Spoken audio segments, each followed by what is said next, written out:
Good people are treated badly for one reason. They allow it. They stay quiet. They forgive. They tell themselves it's not worth it. And every time they do, they lose power. I used to believe being good meant accepting everything. I was wrong.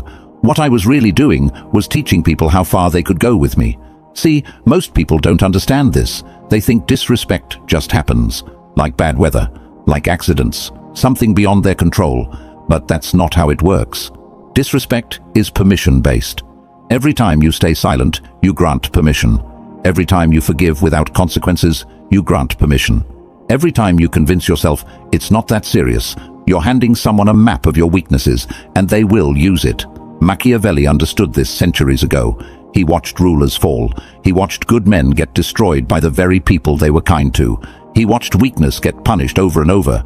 He finally wrote it down. Disrespect grows where resistance is absent.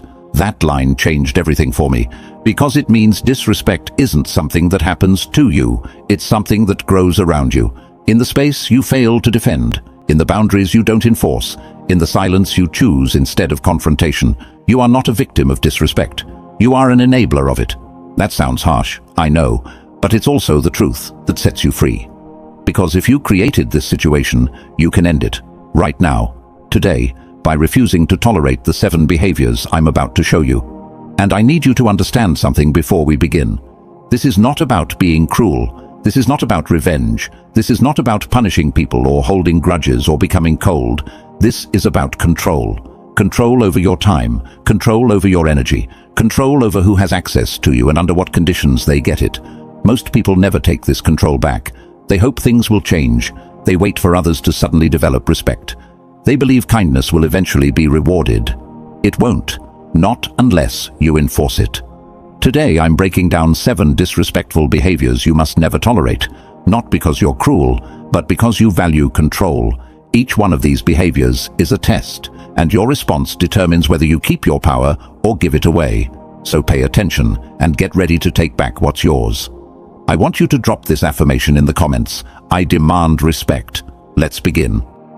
Number 1. Accepting lies. A lie is not small. There is no such thing as a harmless lie. When someone lies to you, they are making a calculation. They are deciding you are not worth the truth. They are testing whether you will notice, and if you do notice, they are testing whether you will say anything. Most people catch the lie. They feel it. That little voice in their head says, that doesn't add up. But then something happens. They choose comfort over confrontation. They choose peace over power. Big mistake. Because when you ignore dishonesty, you send a message louder than words. I will accept manipulation. Think about what that means. You are teaching someone that lying to you works. You are showing them there are no consequences. You are opening the door for bigger lies, bolder lies, lies that will cost you more than just your pride. Machiavelli watched this pattern repeat throughout history. He saw advisors lie to kings. He saw kings lie to their people. And he noticed something critical. The lies only stopped when someone had the courage to call them out. Silence is expensive. It costs respect. Here's what most people don't realize. Confrontation doesn't have to be loud. You don't need to yell. You don't need drama. You just need clarity. The moment you calmly expose a lie, something powerful happens. The game changes instantly. Honest people adjust. They apologize. They explain. They course correct because they value the relationship more than the lie. Manipulators reveal themselves. They get defensive. They gaslight you. They make you feel crazy for noticing. They double down or they disappear. Either way, power returns to you, because now you know who you are dealing with. Now you have information. Now you can make decisions from a position of strength instead of confusion. But here's the thing. You have to do it the first time, not the third time, not after you have gathered evidence, not after you have consulted 3 friends about whether you are overreacting. The first time, because every lie you let slide makes the next one easier to tell. Every dishonest moment you ignore becomes permission for the next one. You are not keeping the peace. You are training a liar. And trained liars get comfortable. They get sloppy. They start lying about bigger things because the small lies worked so well. Don't wait for the perfect moment to address it. There is no perfect moment. There is only now or never. When you catch a lie, you address it simply. That's not true. Here's what actually happened. No aggression, no emotion, just facts. Watch what happens next. That reaction tells you everything you need to know about that person's character. Some people will respect you more for calling it out. Others will hate you for it. Let them hate you. Because respect built on your silence is not respect at all. It's control. You don't need people in your life who require you to pretend you are stupid. You don't need relationships where honesty is optional. You deserve truth, not because you are perfect, but because you refuse to participate in your own deception. Number 2, emotional put-downs disguised as honesty. This behavior hides behind a smile. It sounds like jokes. It sounds like advice. It sounds like, "I'm just being real with you." But the result is always the same. You feel smaller after they speak. That is not honesty. That is dominance through doubt.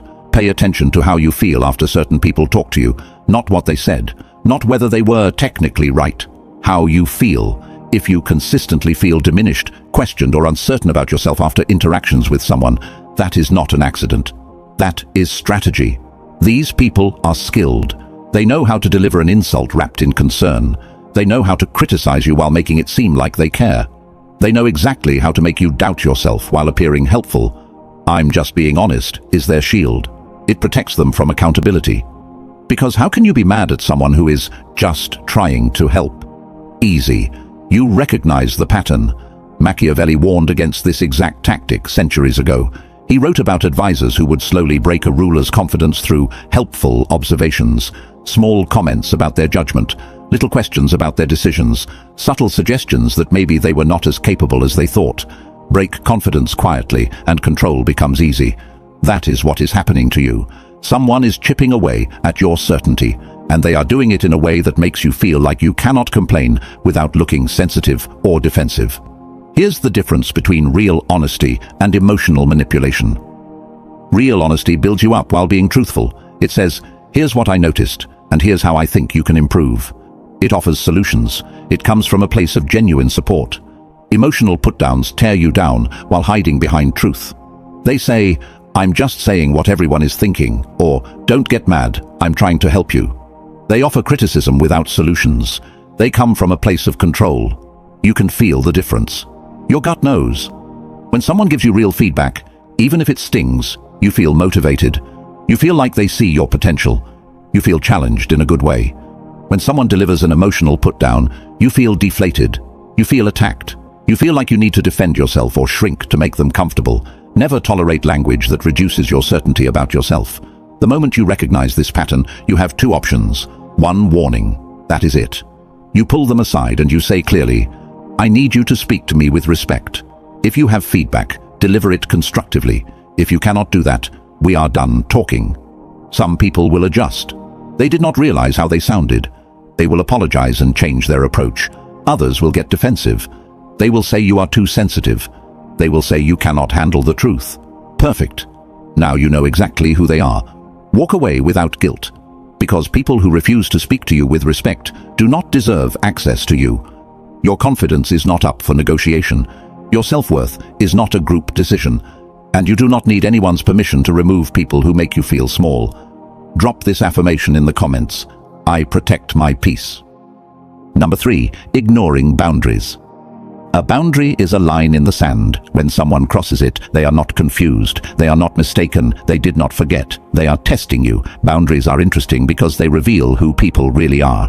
Talk is cheap. Anyone can say they respect you. But boundaries show the truth. When you set a boundary, you are making a statement. This is what I will accept. This is where my limits are. This is the line you do not cross. And then you wait. You watch.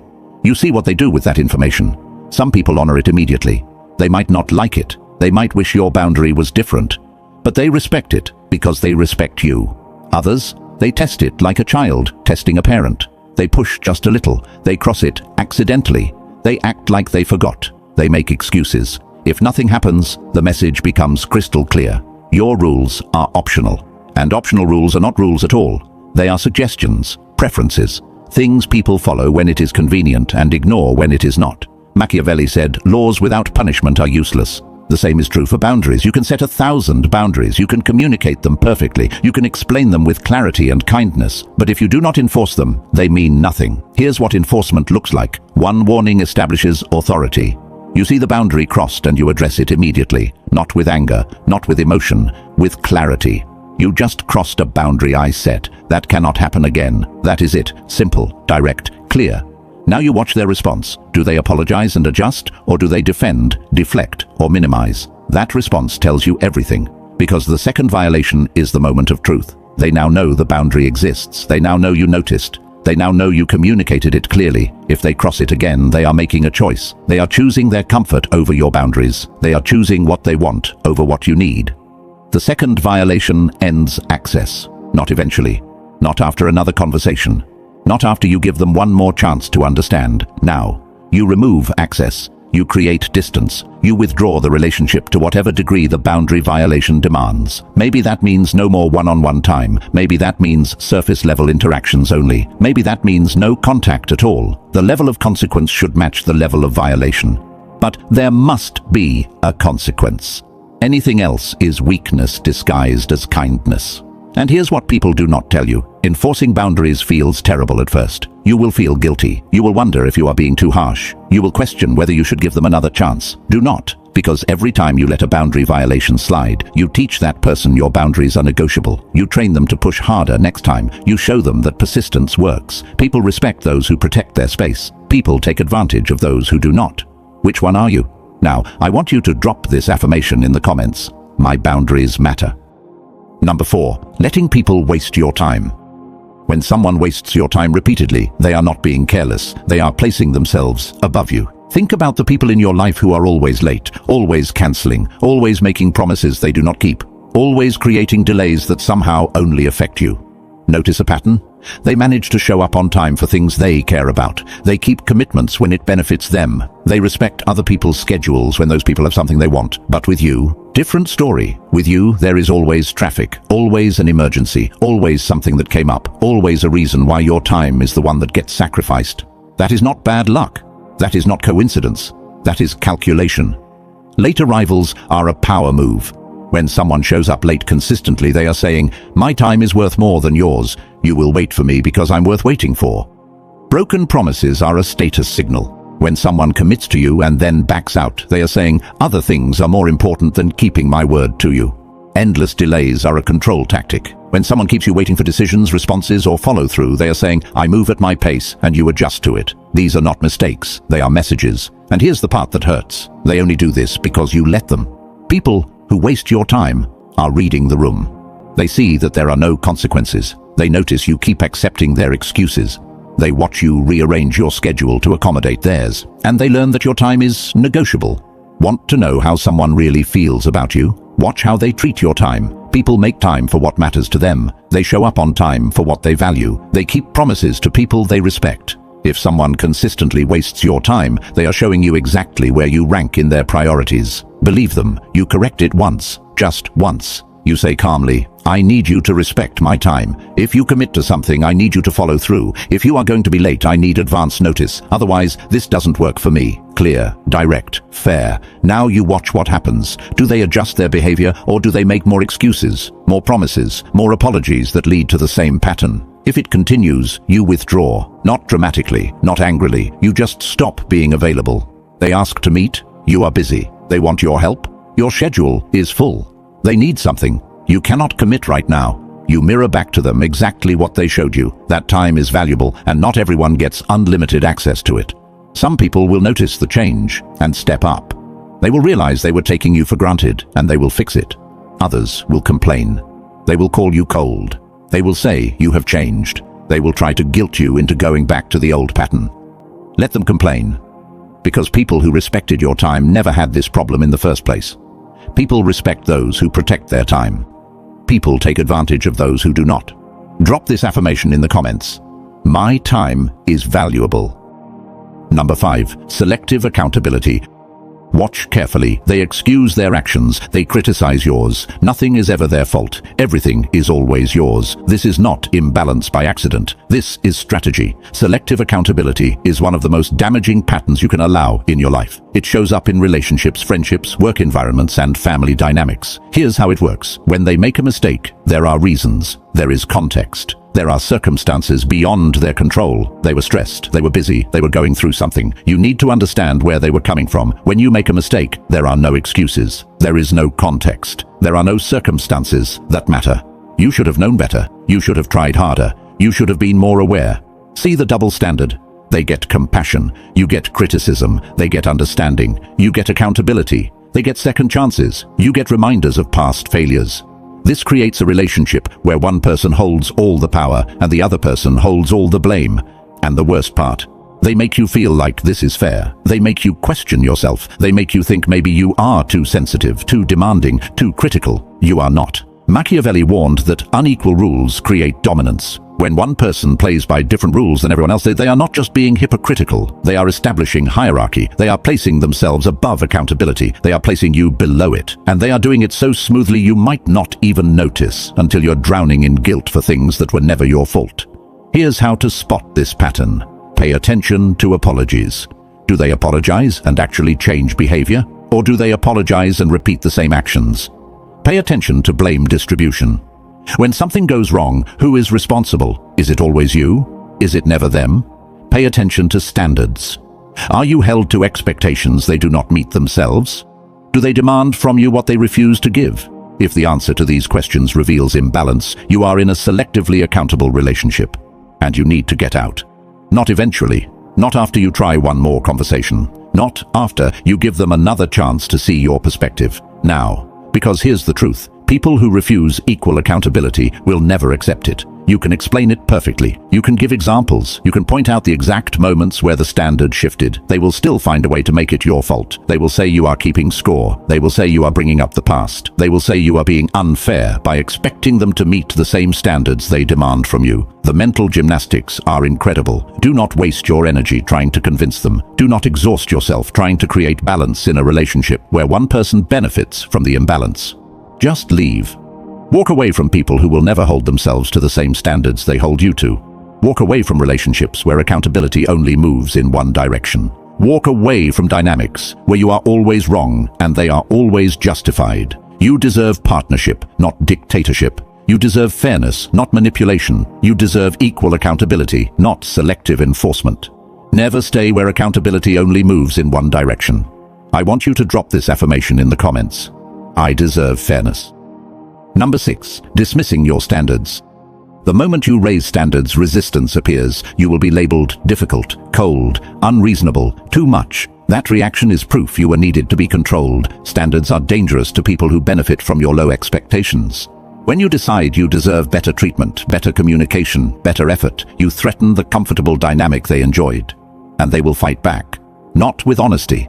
Not by admitting they do not want to meet your standards. They fight by attacking the standards themselves. They will say, you are asking for too much.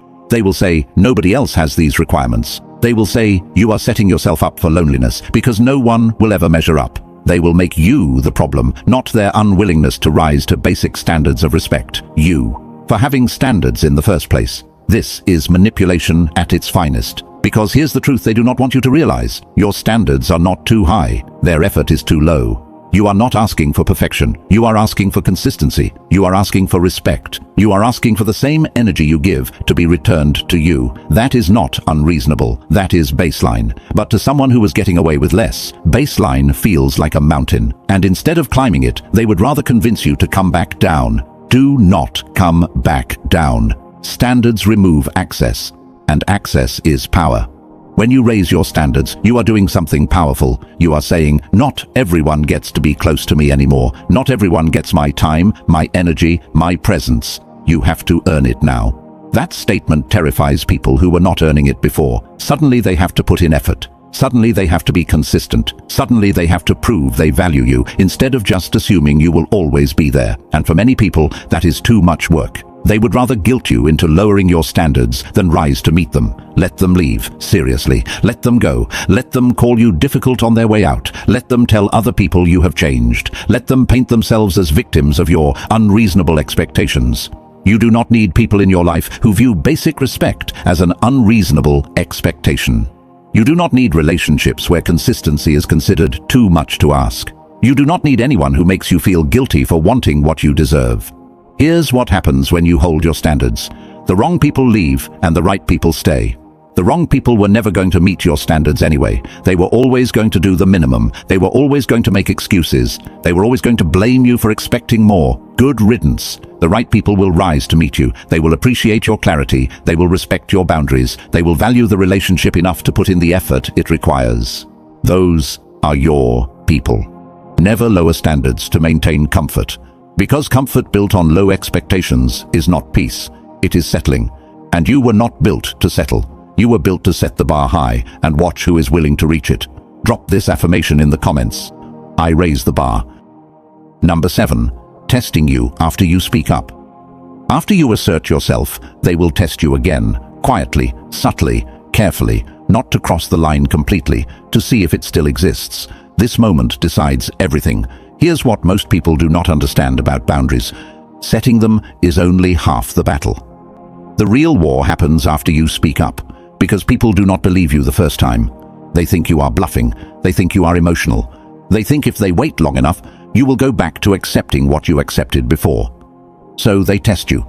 Maybe they show up late again, but just by 10 minutes instead of 30. Maybe they make one small dismissive comment instead of a full attack. Maybe they cross a boundary in a way that is just barely noticeable. They are checking. They are measuring. They are asking, did you really mean what you said? Or can I still get away with this? Your response to this test determines the entire future of that relationship. If you let it pass, disrespect becomes permanent. Because now they know your words do not match your actions. They know you will talk about boundaries, but not enforce them. They know you will speak up, but eventually back down. And once they know that, they own you. They will push further next time. They will cross bigger boundaries. They will disrespect you in more obvious ways. Because you taught them that consequences are not real. But if you enforce consequences, it ends. Right there, in that moment. They test you by showing up late. You leave. You do not wait. You do not give them just this once. You leave, and you let them know why. They test you with a dismissive comment. You address it immediately. We talked about this. You agreed to speak to me with respect. What you just said was not respectful. We are done here. They test you by ignoring a boundary. You withdraw access. No explanation needed. No second warning. Just distance. This is not cruelty. This is clarity. Because power is not declared. It is demonstrated. You can tell people all day long what you will and will not accept. You can set boundaries until you are exhausted. You can communicate your needs with perfect precision. None of it matters until you show them you meant it. Action is the only language that manipulators understand. Words are just noise to them. Promises are just sounds. Boundaries are just suggestions. But consequences are real. When you enforce a boundary after someone tests it, you send an unmistakable message. I meant what I said. Try me again and find out what happens. Most people will stop testing after that. They will realize you are serious. They will adjust their behavior because the cost of disrespecting you is now too high. The ones who do not stop, they remove themselves, and you let them, because the test was never about them. It was about you. It was about whether you value yourself enough to protect what you said matters. Do you? Here is the truth most people avoid. Disrespect is not forced on you. It is allowed. Every single behavior we talked about today exists in your life because at some point you permitted it. You stayed quiet when you should have spoken. You forgave when you should have walked away. You gave chances when you should have given distance. I am not saying that to make you feel bad. I am saying it to give you power. Because if you allowed it, you can end it. You do not need to argue. You do not need approval. You do not need to explain yourself to people who already decided not to respect you. You just need to act. Protect your time like it is the most valuable thing you own, because it is. Enforce your boundaries like your peace depends on it, because it does. Withdraw access without hesitation from people who repeatedly prove they do not deserve it. Those who adapt deserve proximity. Those who resist remove themselves. And that is not cruelty. That is Machiavelli. That is understanding that power comes from what you refuse to tolerate, not what you accept. That is knowing the difference between kindness and weakness. That is choosing yourself when everyone else is choosing themselves. Look, if this video helped you see something clearly for the first time, hit that like button, share this with someone who needs to hear it, and subscribe to this channel because we are just getting started. There are more uncomfortable truths coming, more patterns to expose, more power to reclaim. But only if you are ready to stop being the person who tolerates everything and start being the person who controls everything. The choice is yours. Make it count. Drop this final affirmation in the comments. I choose power.